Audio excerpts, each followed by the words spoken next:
I had reached the point where money no longer felt real.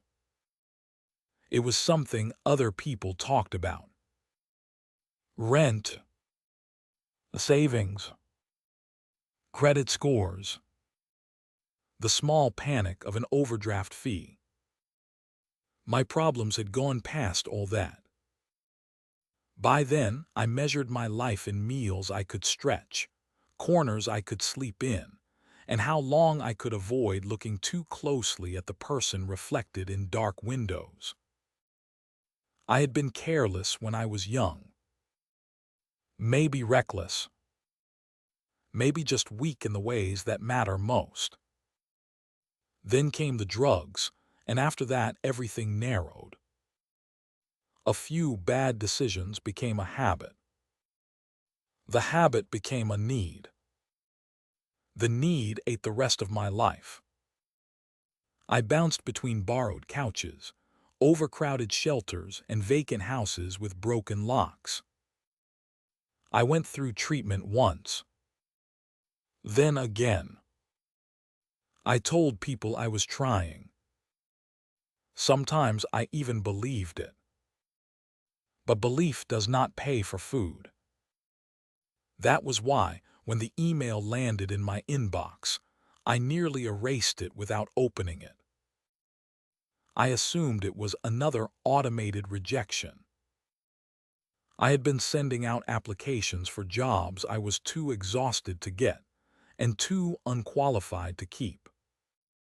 Warehouse work, night shifts, dishwasher positions, anything with a paycheck. Most responses came in the same polite language, as if a machine had learned how to sound disappointed. Then I noticed the subject line. $50,000 for dinner. For a few seconds, I just stared at it. I remember a strange pressure behind my eyes. Not excitement. Not exactly. More like my brain had stopped trusting what it was seeing. I was not the kind of man someone paid $50,000 to have dinner with. Even before addiction hollowed me out, I had never been impressive. I was not charming. I did not have a good face, a strong body, or any story that made strangers lean closer. By then, my skin looked tired no matter how much I washed it. My eyes had that sunken, feverish look people recognized before they knew my name. There was no reasonable version of reality where I had been selected for anything. Still, I opened the message. The address belonged to a domain I did not recognize. Shepard K. at Sand Compunction Firm, com. The email was written in a stiff, overly careful tone, like it had been drafted by someone trying to imitate courtesy without ever feeling it. It said I was invited to a private dinner at a restaurant whose name had been obscured. It stressed that the evening was not romantic. It said I would be paid after the meal, provided I followed a few conditions. I had to remain until the host settled the bill and personally walked me out. I was not allowed to purchase anything. I was expected to arrive in formal clothing. If I lacked a suit, one would be waiting for me. The message ended with a sentence that stayed with me long after I read it. It will fit. No measurements. No questions. No uncertainty. It will fit. I should have deleted it then. Any person with a stable life would have. Someone with savings, family, options, pride. But desperation has a way of making strange offers feel almost sacred. When you have nothing, danger starts looking like an opportunity with bad lighting. So I replied, I thanked the sender. I told him I accepted. I asked whether I could know more about the arrangement. The answer came almost immediately. Monday, 6 o'clock. The restaurant address. Then one final line. Your questions will be answered during dinner. I read it 3 times. That was when caution finally showed up, late and breathless. I searched the company name online. S&K Compunction Firm. The name sounded legal. Severe. Expensive. I imagined polished offices, framed certificates, people who billed by the hour. What I found was a single storefront in a small strip mall. No real company history. No listed employees. No client reviews. No services described beyond one vague word. Solutions. There was only one photograph on the website. A man identified as the branch manager. He was bald, middle-aged, and dressed in a dark suit. His expression was difficult to read. Not unfriendly. Not warm. Just still. Like he had been holding the same thought for years. I considered refusing. I sat outside a convenience store for nearly an hour, watching cars pass through the wet streetlight glow. I remember thinking that $50,000 could fix things. Not everything, but enough. A room. Food. A chance to disappear from the life I had been dragging behind me. By the time Monday arrived, I had already decided.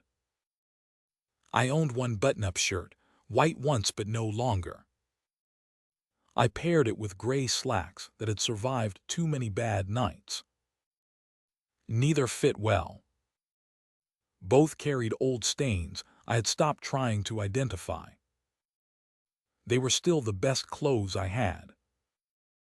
The restaurant stood between 2 larger buildings downtown, tucked behind dark glass and heavy curtains. From the outside, it looked expensive in a way that made me feel underdressed before I touched the door. Inside, a woman at the entrance did not greet me. She looked at me once, then reached beneath the host's stand and handed me a suit wrapped in clear plastic. No smile. No explanation. She pointed toward the restroom hallway. I took the suit inside. It was expensive. Not flashy, but clean in a way that made my hands feel dirty touching it. The fabric sat cool against my palms. I changed slowly, checking the seams, the collar, the cuffs. It fit. Not approximately. Exactly. The sleeves ended at the bones of my wrists. The trousers fell perfectly over my shoes. The jacket rested across my shoulders, as if it had been tailored after watching me breathe. For a moment, I stood in front of the mirror and felt something close to panic. Then I told myself not to be dramatic. $50,000 had a way of calming certain thoughts. When I returned to the dining room, I noticed the restaurant had a softness to it that felt rehearsed. Warm lamps. Dark wood. Thick curtains drawn over the windows. Old paintings hung in gilded frames, their shapes abstract enough that I kept thinking I recognized them without knowing why. Somewhere overhead, jazz music drifted through hidden speakers. At first, the room seemed busy. Several tables were occupied. Glasses clinked. Someone laughed loudly near the bar. A waiter crossed the room with a tray balanced above one shoulder. Then I blinked. The sound vanished. Not faded. Vanished. Every table was empty. The chairs remained pulled out. The napkins remained folded. Half-full glasses rested beside abandoned plates. But the people were gone.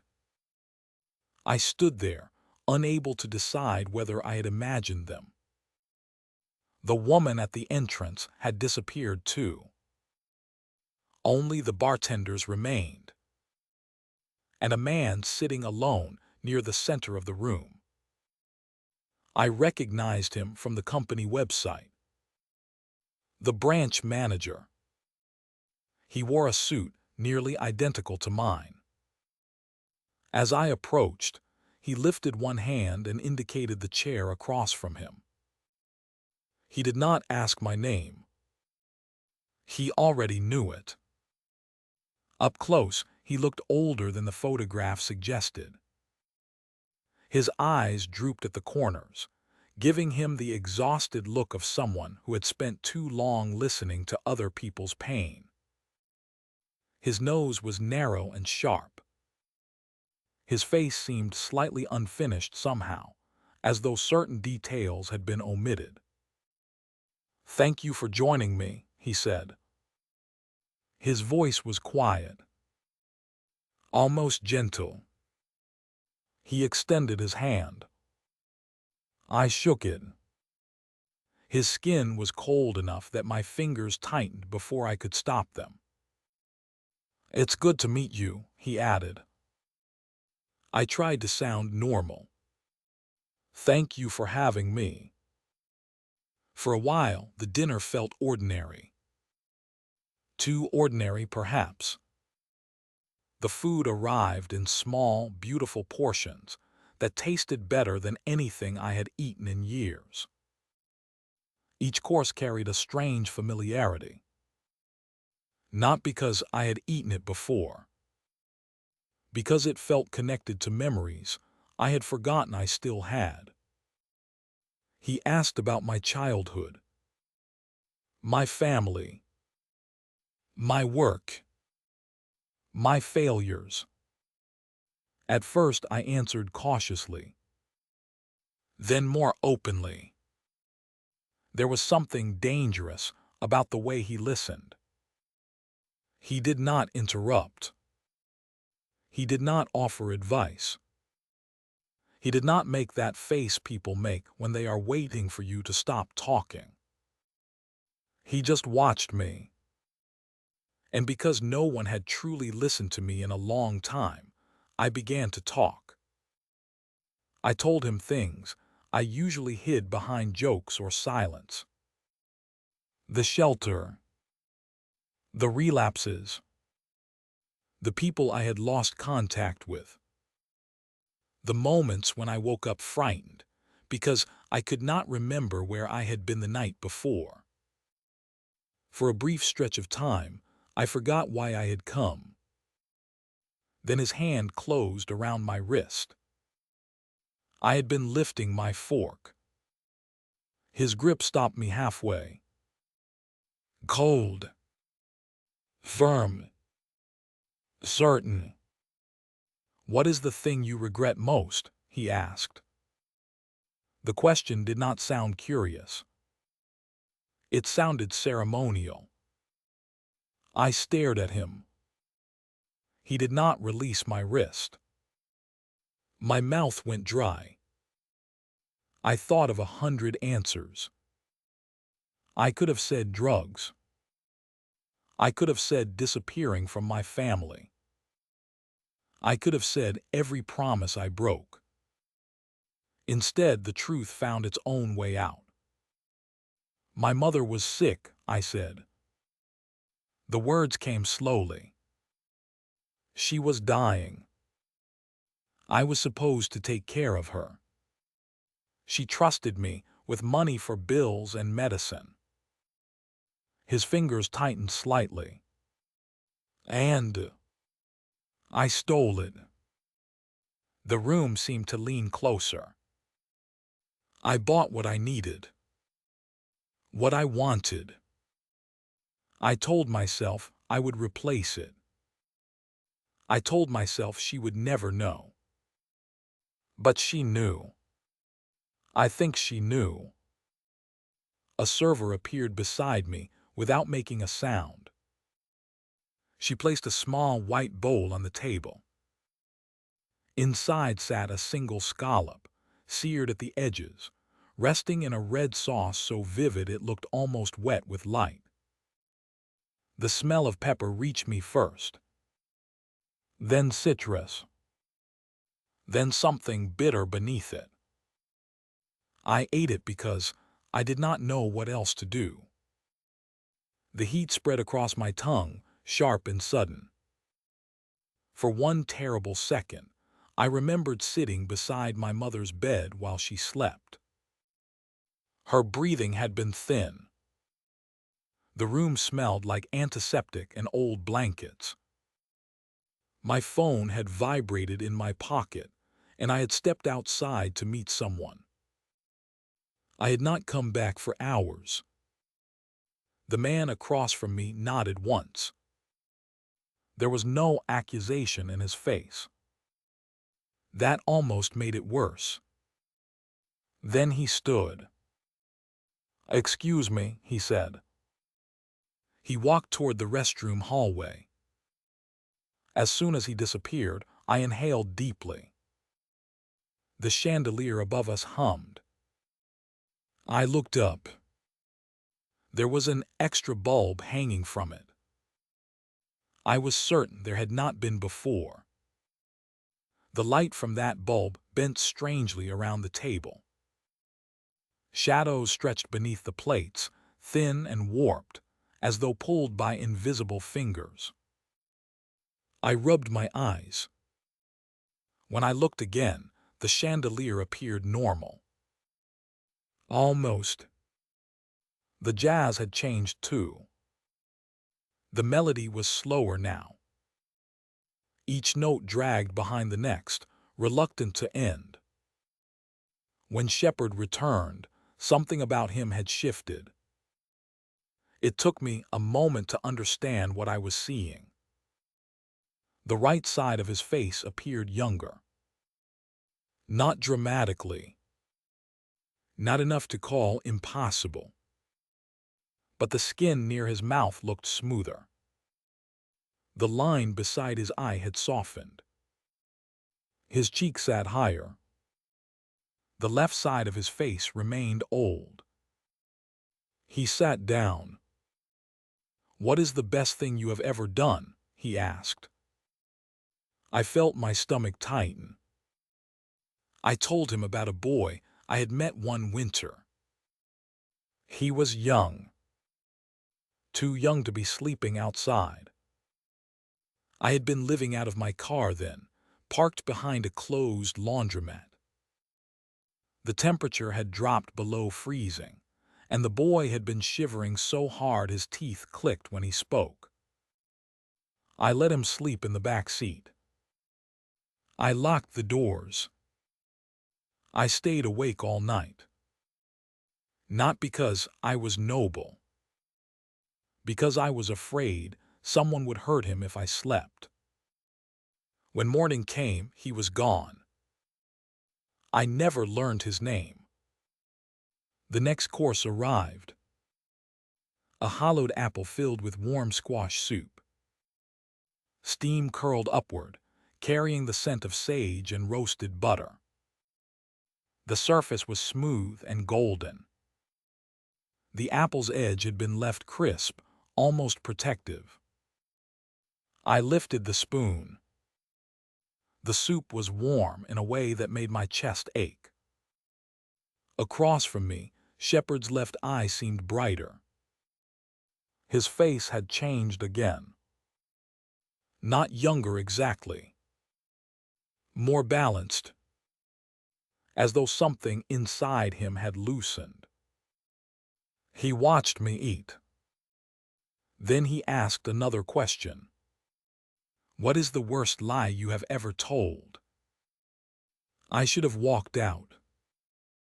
Instead, I stayed. There are memories you bury so deeply that they stop feeling like memories. They become pressure, a sore spot beneath the ribs, something you avoid touching because you are afraid it will open. I had one like that. Someone I knew overdosed. A friend. A person I had used with. We were in a diner restroom. I remember the tile under my knees. I remember the buzzing light above us. I remember his body slumped sideways against the stall. I could have called for help sooner. I could have shouted. I could have tried. But I froze.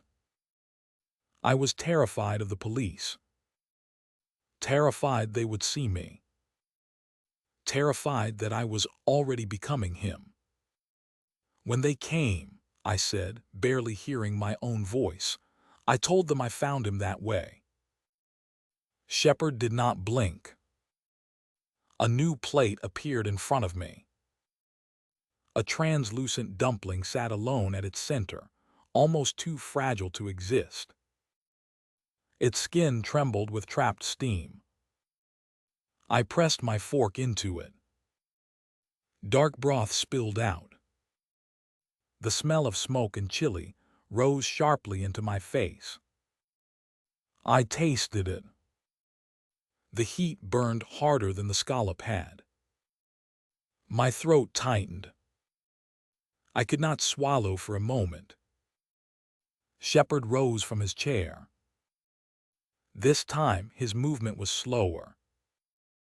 His chair made a long, strained sound across the floor. As he walked away, I noticed the floor beneath his feet seemed to bend. Not crack. Bend.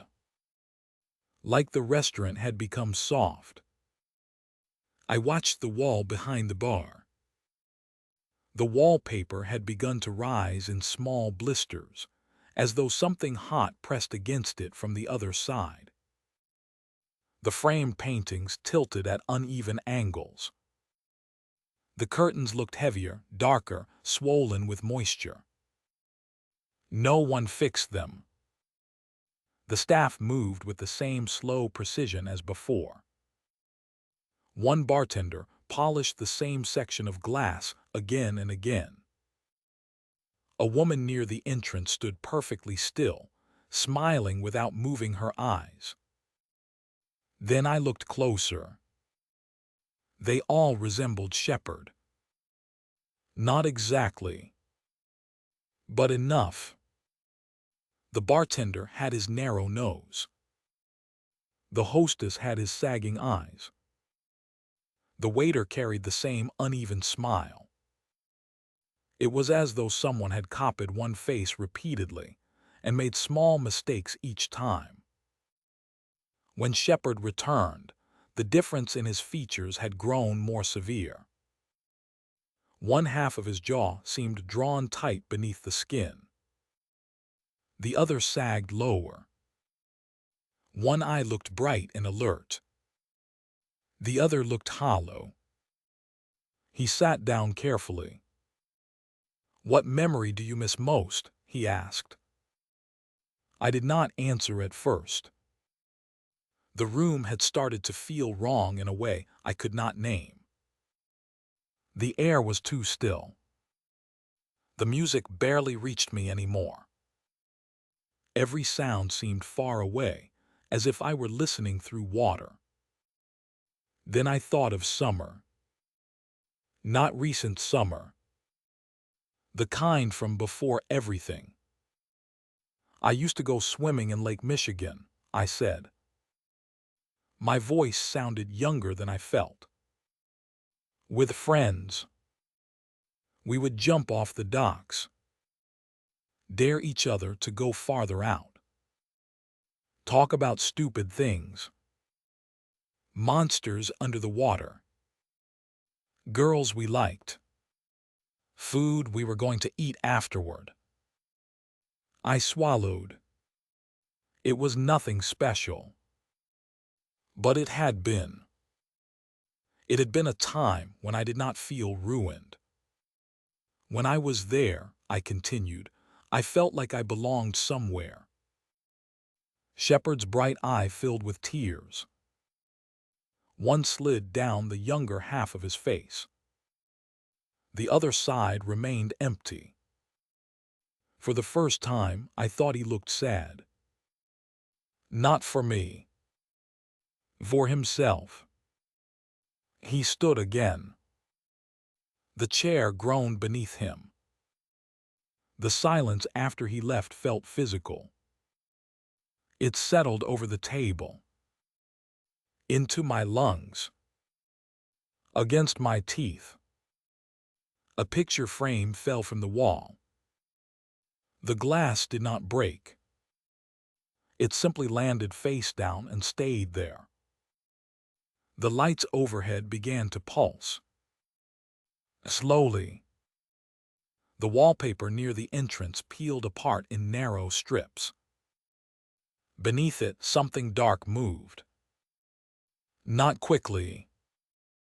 Not clearly. Just enough that I knew I was not imagining it. A fly circled my wineglass. It never landed. It completed the same loop over and over. My chest tightened. When Shepard returned, he did not sit. He stood behind the table. His face no longer tried to look normal. One eye bulged outward, twitching in small, frantic movements.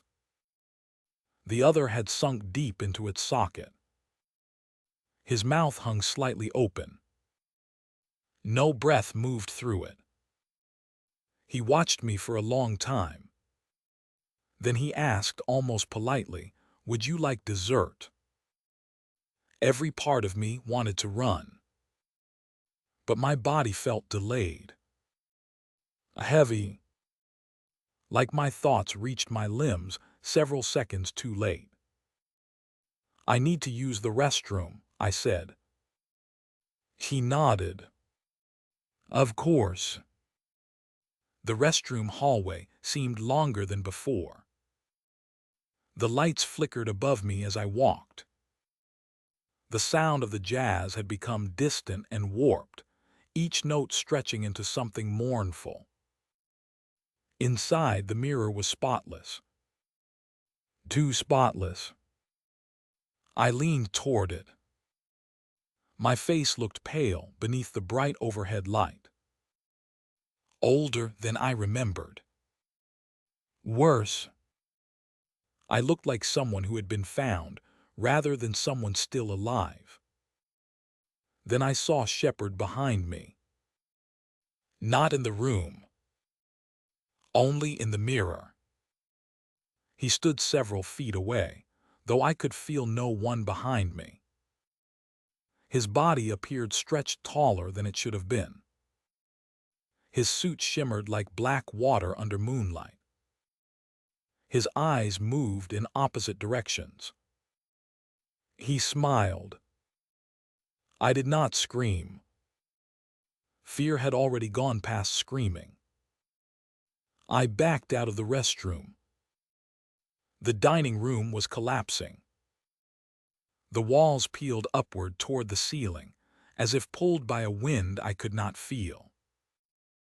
Tables twisted into dark spirals of wood and fabric. The floor rippled beneath my shoes, hard one second and liquid the next. The curtains were gone. Where the windows had been, there was only gray static. Shepard stood in the middle of it all. "Come. You have done well," he said. My knees shook. "What is this?" His expression softened. Repentance is difficult, he said. Most people want to be forgiven without remembering what they did. I looked around for an exit. There was none. This is not real, I said. He tilted his head. Not in the way you mean. I tried to step backward. My legs barely responded. You came here, I insisted. I got the email. I left the shelter. I put on the suit. You remember the shelter, he said quietly. His voice did not rise. You remember the email. You remember the street. Then he paused. But you also remember the drug. Something cold spread through my stomach. You remember the diner restroom. No. You remember the tile against your cheek. I could hear it now. The buzzing light. The faucet dripping. My own breathing. You remember how cold you became, Shepard continued. You remember waiting for someone to find you. I shook my head. Hard. As if denial could dislodge the memory. But the truth was already moving through me. I had not walked into that restaurant. I had died in a restroom stall. Maybe hours ago. Maybe years ago. All we offer, Shepard said, is an interval. The room around us began to break apart into ash. One final meal. One final chance to speak honestly. One final chance to look at the life you carried. The table vanished. Steam rose through cracks in the floor. Shepard extended his hand. His suit shifted beneath the restaurant light. Patterns moved through the fabric. Vases. Shadows. Fragments of people. I could not tell. You were honest, he said. His voice was almost kind. That is enough. Tears ran down my face. I did not wipe them away. What happens now? I asked. Behind him, the last pieces of the restaurant disappeared. In their place stretched a hallway filled with doors. Some stood open. Warm light spilled from behind them. Others remained shut, dark and silent. A few seemed to breathe. Shepard looked toward them. Then back at me. Now, he said, you decide.